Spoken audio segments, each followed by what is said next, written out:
Hey, good afternoon, everybody. Good afternoon to all our 12th Monarchs out there in Monarch Nation, coming off a very disappointing 46-34 loss down at NC State this past Saturday in a game that I felt like we were definitely ready to play. Our theme going into this game was everything to gain and nothing to lose. We knew we were three-score underdogs going down there, and I felt like our players had a very good approach in this game. That was probably the most emotional locker room pregame that I've experienced here at Old Dominion in 6 years, and we've been involved in some big games, whether it was playing for a conference championship or going to the postseason. This group was very excited to play before the game, which was great to see from my standpoint. There wasn't a need of a pregame speech for this one, and I felt like we came out with a very aggressive approach and attitude. I talked to them all week about the fact that we would onside kick, we would go for it on fourth down, we would run whatever plays we needed to run in any situation, and that's what we did. That was the attitude we took going into this game, and really for the first 26 minutes I felt like we were in command of this game, and then we were outplayed in all three phases in the second half. They outscored us 28-13, and it was more a matter of their execution and a good job that they did, more so than anything that we did in the second half. From a special teams performance standpoint, we had a couple critical errors in the special teams. I felt like we were better with our kickoff coverage, much better in that regard, but the onside kick that we didn't recover up 21-10. I could see clearly from the sideline Ricky had an excellent kick. We had two very good blocks inside by Richie Staten and Falante Misher, and Ricky had the ball initially at the bottom of the pile, and then he got it taken away from him. So that's something that we need to improve on, because we're going to continue to do that in games when the situation's there. Ricky has to come up with that ball, and even still in that situation, the defense got the stop. They forced a field goal attempt, which NC State missed, so it wasn't a critical situation in the game, but I felt like it could have been a huge turning point from our standpoint if we get that, go in and score and go up 28-10, go up 3 scores at that point. We also missed a field goal, a 27-yard field goal, right after the defense stopped them after the onside kick. The offense drove the length of the field. Taylor just missed Zach Pascal for a touchdown pass that would have put us up 28-10, and then we missed the field goal. And I clearly felt like we lost some energy on our sideline. I felt like we lost some momentum at that point, and NC State went down and scored, got the 2 to make it 21-18 at the half. And then the onside kick at the end of the game. Ricky's much better than that. We were down 39-34 with 5 minutes to go. I felt like we needed to onside kick there and get the ball back, because they had scored on 5 consecutive possessions. So I wanted to stay aggressive in that mindset. Ricky had been kicking those very well in practice, and he didn't get the ball 10 yards, and we lost possession. Defensively, we had 24 guys that played in this game. I felt like for the first 26 minutes we were outstanding on defense. Tremendous growth from the first week into this first half of the game. We had only allowed 130 yards up until that drive at the end of the half. They had the 1 field goal, and their touchdown in the first half came off of an interception that we threw on offense. They had a drive that was a short field, so I felt like defensively that first 20 minutes was outstanding, and then in the second half we just didn't perform well in the second half. We had too many breakdowns in our rush lanes. We allowed the quarterback to get out of the pocket. Our coverage, we're still in need of a lot of work between our linebackers and our secondary, the coverage and the communication there. And that's something we'll keep working on in practice to improve. Offensively, a solid performance in this game. We had the ball 10 times. We scored on 5 drives. And then we had 5 drives that we didn't score on. 1 big turnover in this game, the interception that led to points for them. And our big focus right now offensively is just continuing to focus on the details of what we're doing in practice, because I felt like this easily could have been a 50-point, 600-yard game with a little bit more attention to details in practice. And there weren't a lot of missed assignments. There weren't a lot of guys in the wrong place, but just some minor things that we feel like we can improve on to make sure we finish drives. Running game, 37 carries, 196 yards. Second consecutive week. That's been very good for us. Lowry, Johnson, Boyd, all three of the running backs played very well. The offensive line was outstanding. Receiver blocking, very good. The pass game, very efficient. We were 72% passing in this game, 36 for 50 for 308 yards and 2 touchdowns overall. And I felt like our offensive line was good run and pass in this game. This was as good as we played up front versus anybody since we've been here.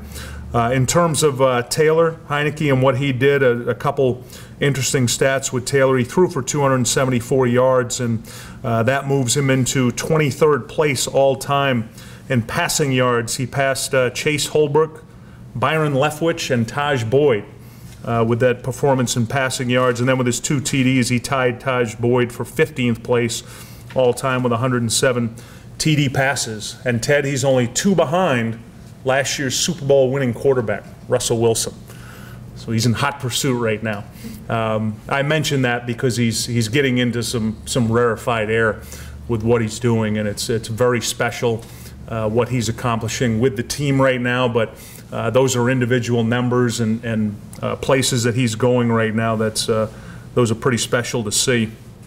This week's opponent, Eastern Michigan, is basically the best way I can describe them is they're the same as us right now. They're 1-1. They beat a MEAC team. They've lost to a Power 5 conference team. They lost at Florida this past weekend. They turned the ball over 5 times, and I don't care who you're playing, where you're playing them. You turn it over 5 times, you're going to get beat and get beat badly, which they did.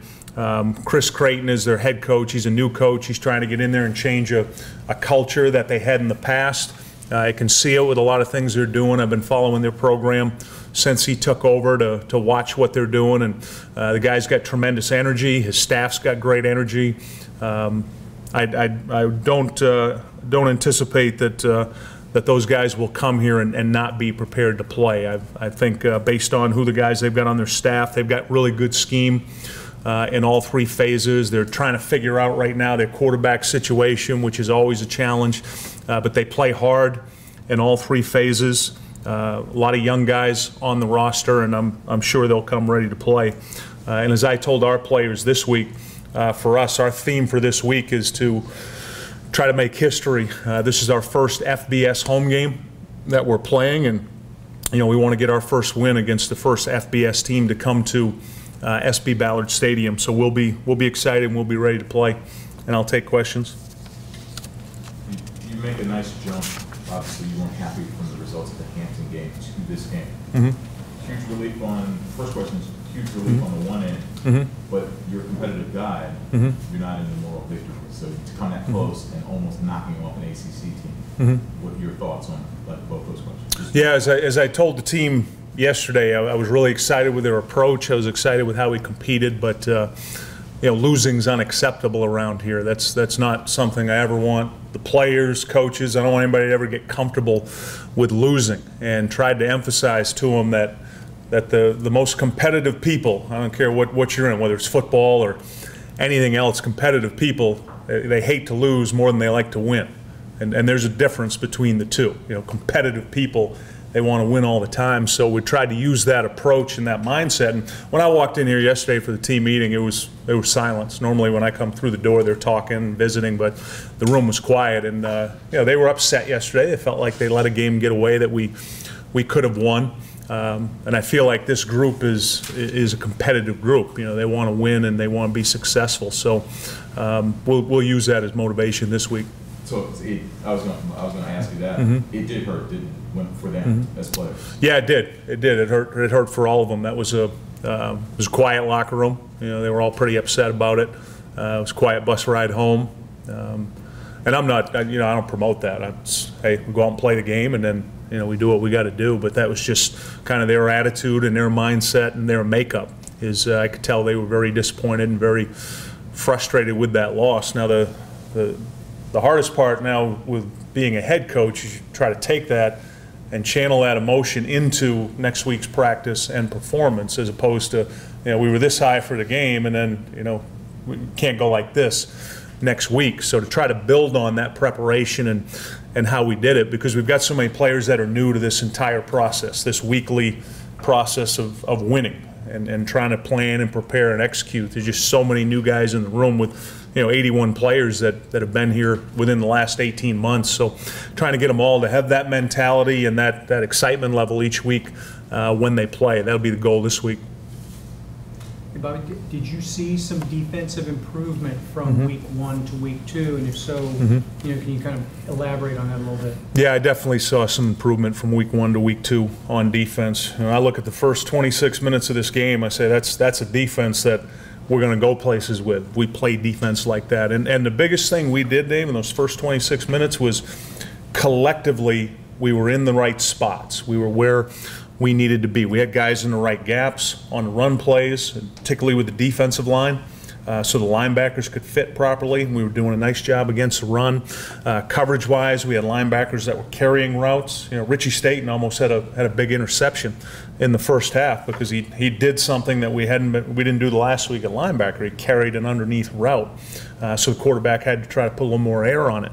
And then secondary-wise, we were getting the right checks versus all their shifts and unbalance and motions. We were getting in the right coverage in the back end, and then that last drive of the first half and the second half, we stopped doing those basic fundamental things that we were doing well. So there's definitely growth there. There's room to grow. Talk about, you mentioned Taylor Heinicke, these numbers and the company he's starting to keep right now. Right. Did you envision this when you first, did you all of a sudden perceive? I definitely knew it. I knew it from the time I first saw him, Ted. You never, to answer your question honestly, you never envision these type of numbers because generally you don't see many quarterbacks that come in and right away they're 4-year starters. They're guys that go every single year because you need to start all 4 years and you need to play 50-plus games to put up these type of numbers. You're not going to see 2-3-year starters with these kind of numbers. And I've seen plenty of 2-3-year guys, really a lot of 2-year guys that put up 5,000 yards per year. They'd be on pace to throw for 20,000, but they only play a couple years. So he's done it consistently over 4 years. He's stayed healthy. He's always kept us in a position, where we trust him, where we'll put the game in his hands and we'll let him throw the ball a lot and throw for a lot of yards. So no, to answer your question, honestly, I didn't envision it from when he walked on campus, but then after that second half of the UMass game his freshman year, I thought to myself, this kid could be pretty good, and he's just improved. He gets better all the time. How much did that stun you? Look, what? I'm sorry? How much did that stun you when you were looking at films? He just passed who? Yeah, it's those names I just mentioned. When you talk about he just passed Byron Leftwich, an NFL quarterback, Taj Boyd, one of the greatest quarterbacks from the Hampton Roads area, amazing career at Clemson, and he's about to catch Russell Wilson in touchdown passes. Those are names that are known nationally, in football circles. People know those names and recognize them as good quarterbacks. And if he stays healthy and keeps playing the way he's playing, he's going to pass. There's some other names on this list. When you look at it, you go, wow. I didn't realize he was that close to those numbers. And that's what he's doing right now. And the thing that makes me the most proud, he's doing it within our system. He's very humble about it. When you talk to him, it's the O-line, it's the receivers, it's, come on, Taylor, you got to at least mention your own name once in a while. But it's fun to be around him. It's fun to watch him do it. You mentioned the fact that going into this game this week, the guys are focused obviously in the situation. So how hungry are they to get back? Or are they in that we can't wait to get to practice type of mode? I don't know. I'll find out tomorrow morning at 6 a.m. Based on their attitude yesterday, I think there's a resolve amongst them now because they know we didn't perform well in our first game at home against Hampton. All due respect to Hampton, we didn't perform well collectively, and that was partly our preparation, which is on me. I've got to make sure we're better prepared. But then when I watched them before this game at NC State, I saw an energy level that was up here, I'd never seen before. So now the expectation is that's where the energy level is going to be. And we need to represent ourselves well at home for all the fans that come to the game, all those sellouts. They need to see our best performance, and they should expect to see it this week at home. Any other questions, Coach? Yeah, Bobby, what prompted you guys to use Lowry the other day, and how will you rotate backs? Any idea moving forward? Yeah, he was in the plans last week to get a lot of work, because what we've done, Dave, we had the same rotation last week where Gerard Johnson starts the game, and then Ray Lowry subs in for him if he needs it within the drive. Then Cam Boyd's the second drive of the game. Ray Lowry subs in for him if he needs it. And the biggest difference this week from last week is last week against Hampton, we had one drive in the first quarter. We were about 12 minutes to go till half before we got the ball again, because they had such a long drive. So you just didn't see Ray in the game. And then this week we had some long drives. We had some 10, 12, 13 play drives. And we were running the ball so well that when he got in on his drives, he kept getting the ball. We hadn't predicted before the game that he was going to have more carries than Gerard or Cam. The way we have it set up, it should be fairly balanced. But it just worked within the game that he got more touches. And now what he's done, Dave, is he's given everybody on the staff and the team a comfort level that he can carry the ball and protect it. The thing I'm always concerned with freshmen is will they understand the protections? Will they pick up the blitz? Because if the quarterback gets hurt, they're not going to play. I don't care how well they run the ball. And then understand his routes, which he did. He was on all his stuff in the game. He was good in protection. He was good with his routes, and obviously ran the ball well. And an element that you hoped you would get, we got it from him down on the goal line. That 4th and 1 where he was squared up with a linebacker, and he ran through him, got in the end zone. He had another 3rd down where he ran the wide zone play that he read it well and scored on. So he did some things down on the goal line instinctively that you really need to see it in the game before you can assess how good is a running back. Some guys have a knack for it. They'll find a way to get the ball in the end zone. Other guys, they come up a yard short or lay the ball on the ground. And so he proved to everybody that he can play at a high level. NC State was in a nickel, I think, most of the game. How much was your running success a result of the defense they were playing, and how much of a factor did that play in? Well, that's their base scheme, Harry. They're a 4-2-5 team, so they play that against everybody. That's their personnel scheme, similar to us. We're the same thing. And then it just comes down to the count in the box. How many guys are in the box? Are they taking that nickel, that 5th guy, and putting him in the box, and now you got 7 in the box, or are they keeping it thinned out where there's 6 in the box and you can run? And early in the game, they were primarily focused on defending the pass. They were basically challenging us, saying, "Go ahead, try to run the ball. Let's see if you can run it against us." And we did. We were very successful early on running the ball. And then we got a couple situations, Harry, early on where they were trying to show pass coverage for us to run the ball, and then they creep a guy in and blitz them, and that's where off that zone play, Taylor's got a lot of options. Where he can pull it out, he can throw it to either side. So you saw, for example, the first play of the game. They brought a guy down in the run, and he smoked it out to Antonio Vaughn for 9 yards. So having those multiple options, puts more pressure on Taylor. He's got to read it. He's got to read it right. And there were a couple times he missed it. There were a couple times it should have been a run, and he threw it out, and they tackled us for a short game. They flipped it a little more in the second half. They played more emphasis in the second half to stop the run. They played a little more man coverage and said, we got to commit another guy to stop the run, and we're going to have to cover these guys up in one-on-one sits. And it worked for them in some key situations in the second half because they held us to 2 scores. We only scored twice in the second half on 5 possessions. So it's a matter of Taylor. A lot of times, Harry, he has to read it. People play that 4-2-5. He's got to look. He's got to tell you how many guys are in the box. Can I run it, or do I have to throw it? Taylor, you guys tried going deep 3 or 4 times, and weren't successful. Was it a matter of throws, coverage, combination of both? Yeah, he was, anytime you throw the ball 40-plus yards, your percentages are going to be down, somewhere 15 to 25%. they're not high percentage throws, anything over 40 yards, whether it's NFL, college, whatever. And there were two that he missed long. He missed an early one long to Vaughn and an early one long to Lowe. But then later in the game, that throw to Vaughn on the post, he hit him right in the hands. Antonio, I talked to him about it after the game. He said he thought the DB was going to tip it, so he was trying to get ready. And the DB missed it. He jumped and missed the ball.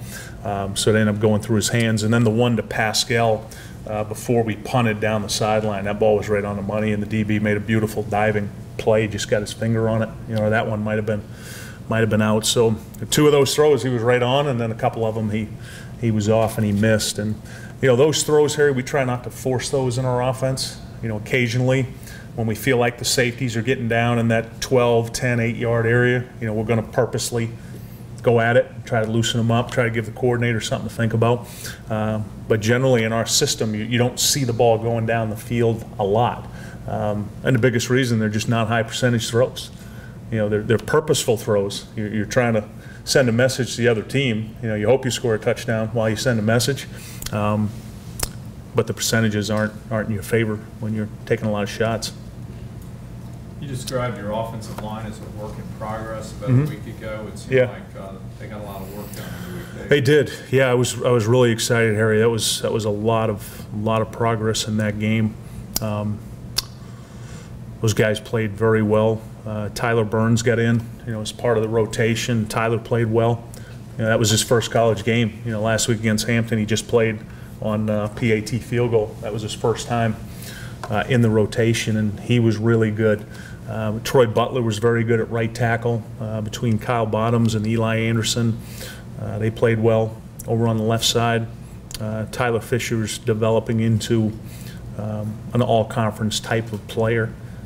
Between last year, I always think of him, we talk about Taylor and that first start against UMass, he comes in, well, Tyler Fisher last year, his first starts against Pittsburgh, and Aaron Donald's lining up over him, who's 11th pick in the NFL draft by the Rams, starting now. And just from that game on, he played well against Donald. He's played well in every game he's played in. He was really good. Saturday night, he was very effective in blocking. Josh Mann's playing solid. All those guys up front are just really playing well right now. They're playing well as a group, and we're still trying to figure out the substitution patterns. I felt like Josh Mann was getting tired at the end of the game, and then I look and we've run 87 plays, he's in there for every single play, and he's on PAT field goal, so he's out there for 95 snaps, not even counting the penalties. He probably played 100 snaps at football, and that's too much.